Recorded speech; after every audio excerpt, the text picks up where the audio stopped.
Welcome to episode 51 of the Southern Conservative Podcast. My name is Ty. There hasn't been a podcast since Wednesday of last week, which means we have much to talk about today. First, some programming notes for this week.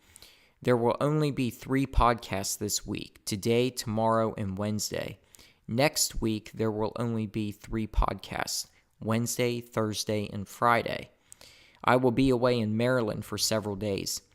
And I'll be taking another week off later in May when my family comes to visit me in South Carolina. Also, I'm not going to get into the vile jokes made by Michelle Wolf at the White House Correspondents' Dinner on Saturday. For anyone to make jokes about abortion, I don't know how low you can get in comedy, but that has to be right down there with whale excrement.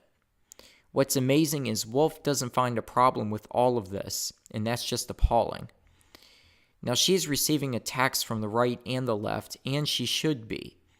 There are truly despicable human beings in this world, and this woman is clearly one of them. And that's all I'm going to say about that. Okay, so the big headline at the end of the week was the House Intelligence Committee's final report on TrumpRussia Collusion. And the committee concluded, well, at least the Republicans who make up the majority of the committee concluded, that there is no TrumpRussia collusion. And we all knew from the beginning there was no TrumpRussia collusion. The report, which is over 200 pages long, contains portions that are heavily redacted at the behest of the DOJ and FBI. The committee is working with the FBI and DOJ to unclassify those sections if possible. The committee claims there's nothing classified in the report that would warrant those redactions. So we'll see if we can get a fuller report out shortly. But while the big headline was the lack of TrumpRussia collusion, there are other takeaways from this report. The first concerns Michael Flynn.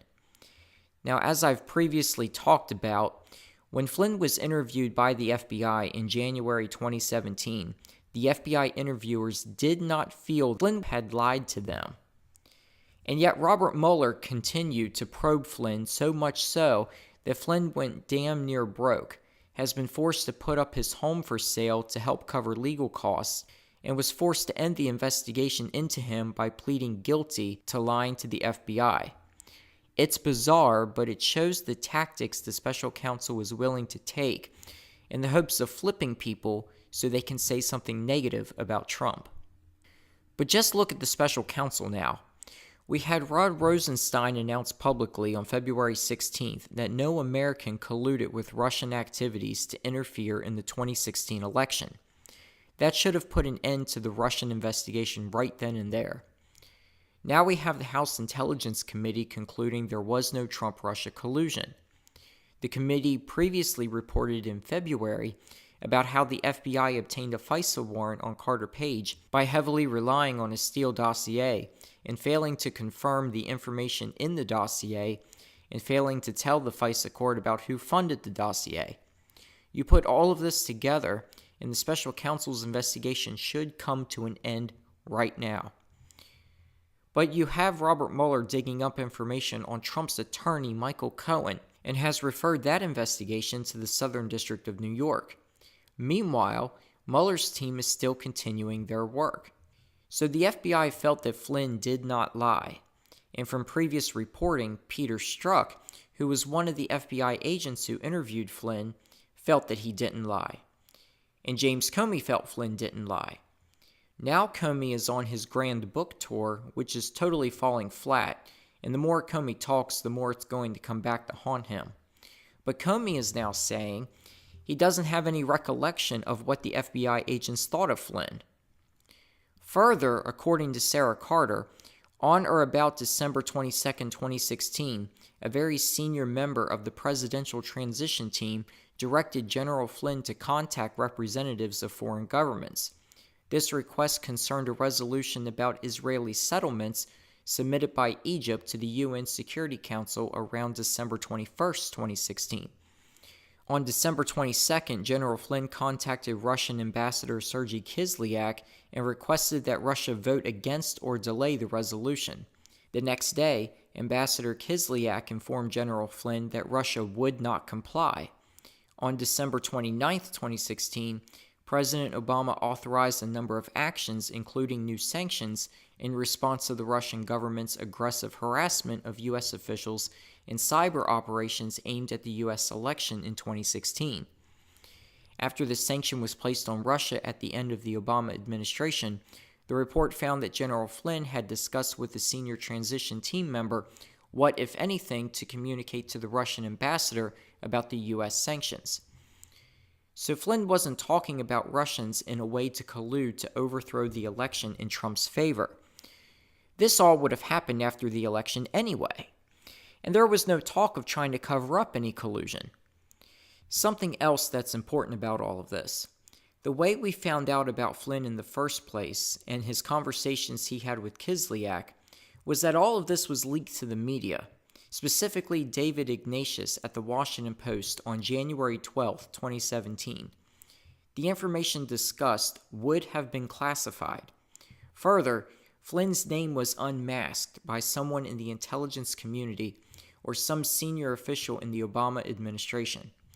Remember, Obama was still president during this time. Not only was Flynn's name unmasked, it was leaked to the media. This is something that's currently being investigated.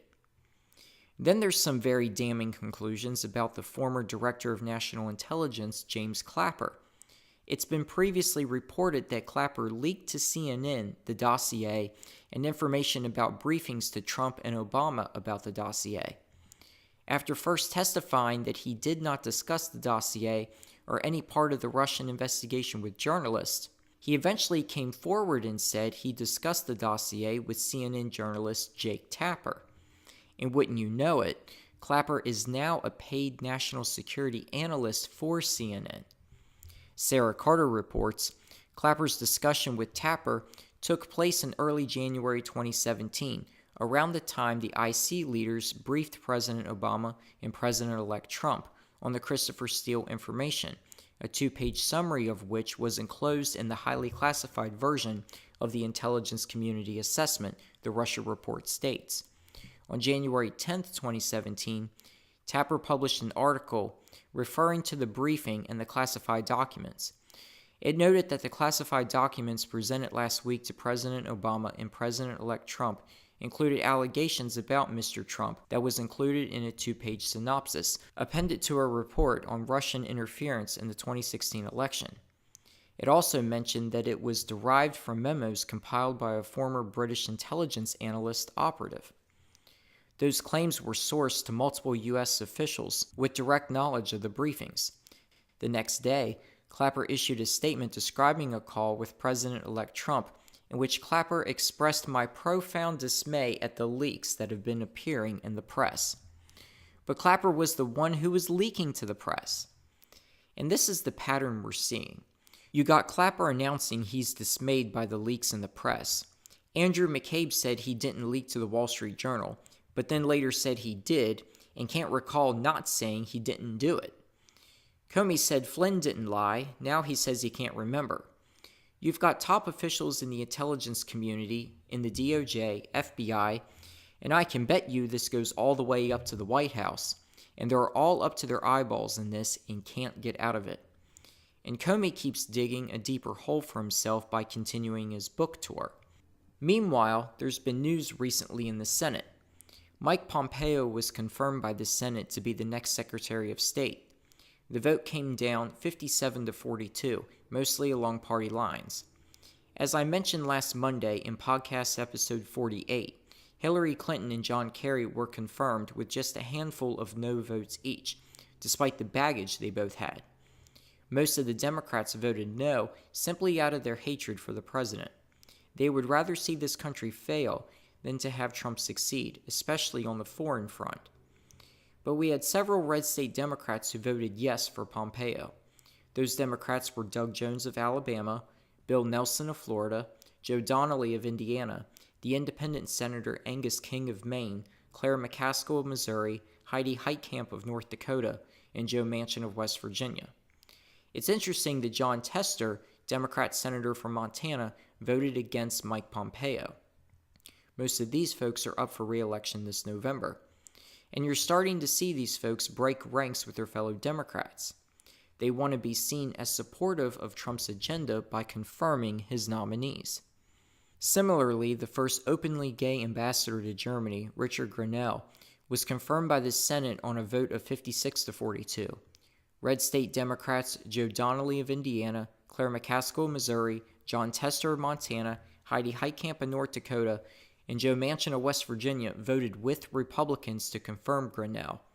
The independent senator of Maine, Angus King, and Bill Nelson, the Democrat senator from Florida, did not vote for Grenell.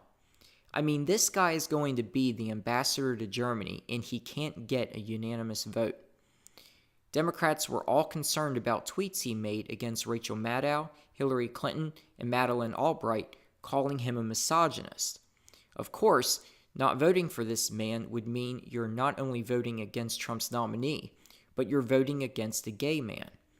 Now, I don't look at nominees through the sexual orientation spectrum, but no doubt you will have those on the right make the case that the Democrats would not support a gay nominee. That, of course, would back Democrats into a corner since they think they own the gay community, just like they think they own the African American community until they're challenged by people like Kanye West. But for context, the previous ambassador to Germany under President Obama was John Emerson, and he was confirmed by voice vote, meaning the votes weren't recorded and the Senate just gave its blessing. So you can clearly see the obstructionist tactics here by the Democrats. I want to remind everyone to please check out my Facebook page. Go to facebook.com/Southern Conservative. That's facebook.com/Southern Conservative.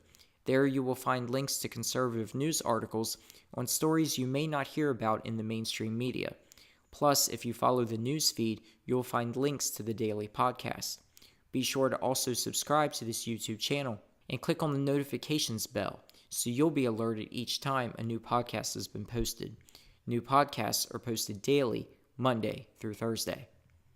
Finally, and folks, this story has become an international subject that hopefully will be talked about if we ever get around to repealing Obamacare. Alfie Evans.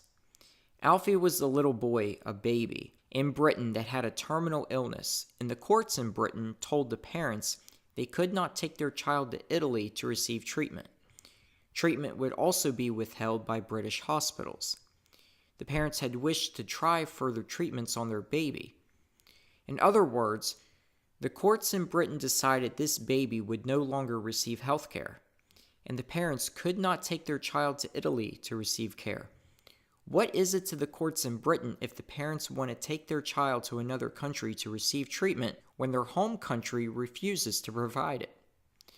When the care was withheld, Alfie lasted for about 5 days before he died. His death was announced Saturday morning. Britain has totally socialized healthcare. They call it the National Healthcare Service, or NHS. And this is what you get when the government totally controls healthcare. They control who receives healthcare and who doesn't. They control what type of healthcare you can receive. Not you and your family, the government and the courts controls this decision. Is this the type of healthcare system we want in this country? Folks like Bernie Sanders want a Medicare-style healthcare system for everyone in this country. Not only can we not afford this, but do we want the government bureaucrats determining what type of healthcare you can have? What doctors you can see, when you can see them, what types of drugs you can use?